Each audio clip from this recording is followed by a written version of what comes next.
बहुत पुरानी बात है। श्यामपुर नामक एक सुंदर गांव था। उस गांव में अंजलि नाम की लड़की रहती थी। अंजलि खूबसूरत, चुलबुली और अपने बड़े भाई अनुज की खास लाडली थी। एक दिन अंजलि कुएं से पानी निकालकर अपने घर लौट रही थी। रास्ते में उसे पेड़ के नीचे एक चमकती हुई चीज दिखाई दी। अरे, ये क्या चमक रहा है? क्यों ना पास जाके देखा जाए। वो सहमती हुई पेड़ के पास गई। अरे वाह, ये तो कितना सुंदर आईना है। इसे तो मैं अपने साथ लेकर जाऊंगी और अपने कमरे में सजाऊंगी। रोज सुबह उठकर इसमें अपना चेहरा देखूंगी। इस आईने में तो मेरी खूबसूरती निखर के आएगी।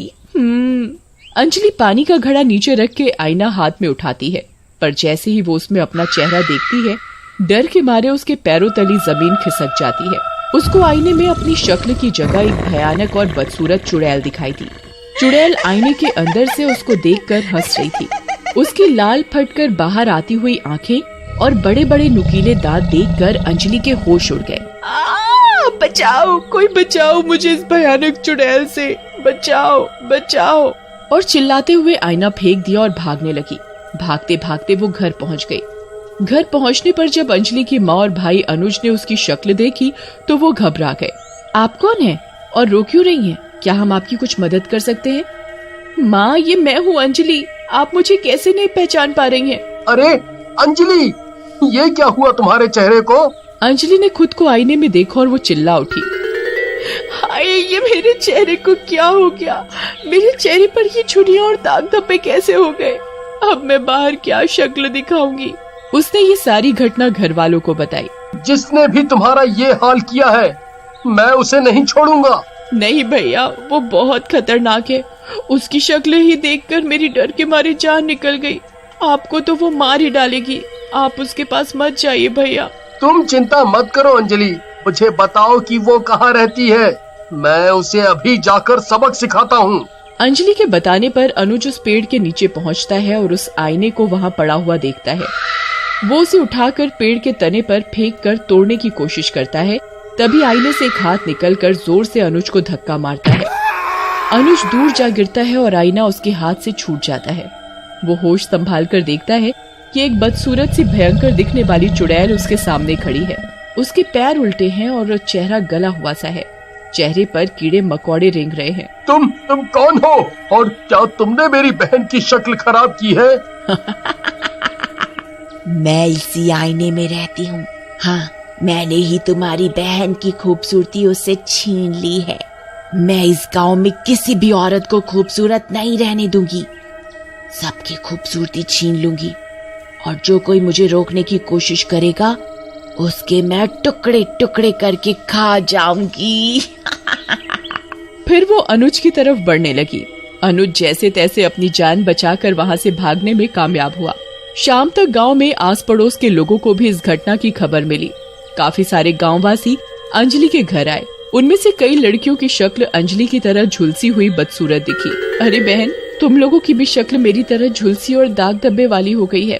ऐसा कैसे हुआ तुम लोगों के साथ? उन लड़कियों ने बताया, हमारे साथ भी यही घटना हुई थी। उस चुड़ैल ने हमारी शक्ल हमेशा के लिए बर्बाद कर दी। आखिर हमने उसका क्या बिगाड़ा था?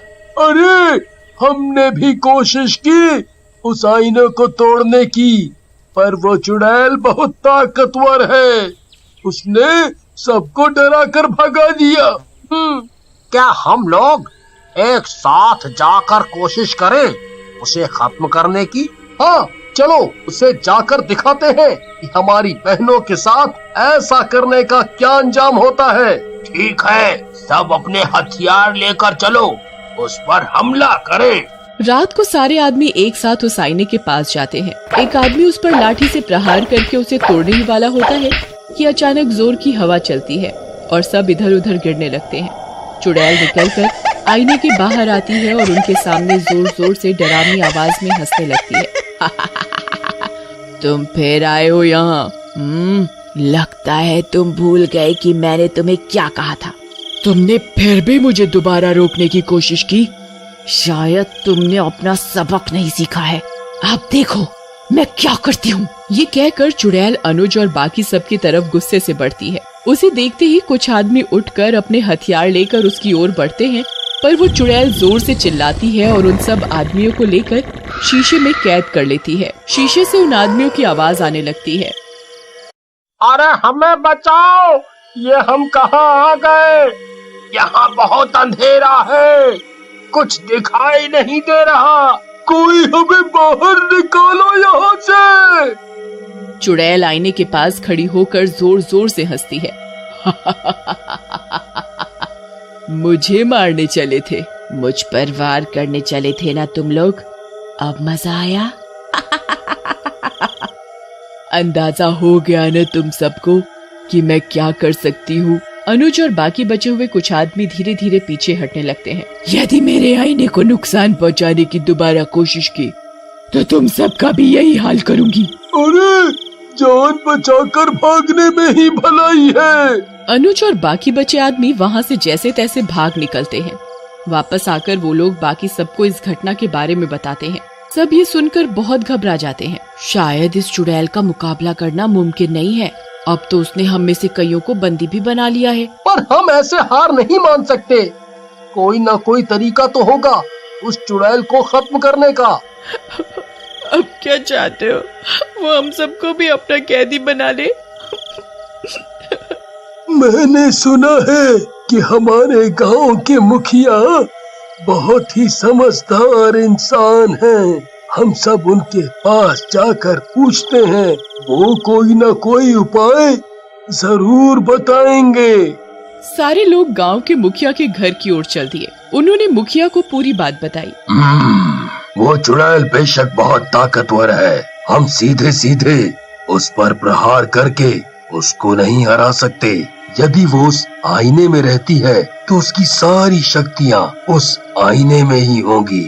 हमें कोई तरकीब सोचनी होगी जिससे हम उस आईने को तोड़ सकें। इस कोशिश में तो कल रात मेरे पति और गांव के कुछ लोग उस चुड़ैल के पास गए थे, पर उसने तो मेरे पति समेत कईयों को बंदी बनाकर उस आईने में कैद कर लिया है। अगर हम फिर से उसके पास गए तो वो उन्हें मार डालेगी। यदि हम कोशिश नहीं करेंगे तो उसको कभी नहीं हरा सकेंगे और वो कभी भी तुम्हारे पति और बाकी कैदियों को आजाद नहीं करेगी। ना ही बहनों की शक्ल उसने बदसूरत बनाई है, वो ठीक हो सकेंगी। वो चुड़ैल ताकतवर है, पर यदि हम समझदारी से और साहस से काम लें तो एक उपाय है जिससे हम उसे खत्म कर सकते हैं। कैसी तरकीब मुखिया जी, आप हमें बताएं, हम उस चुड़ैल को कैसे मार सकते हैं और सबको उस चुड़ैल के जाल से आजाद कर सकते हैं। मुखिया ने सबको तरकीब समझाई। सबने मुखिया की तरकीब में एकजुट होकर काम करने का फैसला किया। उस रात को सारी महिलाएं मिलकर पेड़ के नीचे पड़े शीशे के पास जाकर खड़ी हो गईं और जोर जोर से बात करने लगी। अरे यही रहती है ना वो चुड़ैल जो सबकी खूबसूरती चुराती है, जिसने अंजलि, विमला, स्वाति, आशा सबका ये हश्र किया है और गांव के कई आदमियों को भी कैद कर रखा है। अरे वो तो कायर की तरह सिर्फ अकेली लड़की को ही शिकार बनाती है। हम सब की खूबसूरती एक साथ चुरा कर दिखाए। तभी जोर जोर से हवा चलने लगती है और गुस्से में गुर्राने की डरावनी आवाजें आने लगती हैं। सब डर कर सहम जाते हैं। वो बदसूरत चुड़ैल आईने से निकलकर गांव वालों के सामने आकर खड़ी हो जाती है। गुस्से में उसकी आंखें और भी लाल होती हैं। वो बड़े बड़े नाखून वाले हाथ बढ़ाकर महिलाओं की ओर बढ़ने लगती है। क्या कह रहे थे तुम लोग मेरे बारे में कि मैं तुम सबकी शक्ल साथ में खराब नहीं कर सकती? मेरी ताकत पर शक किया तुमने।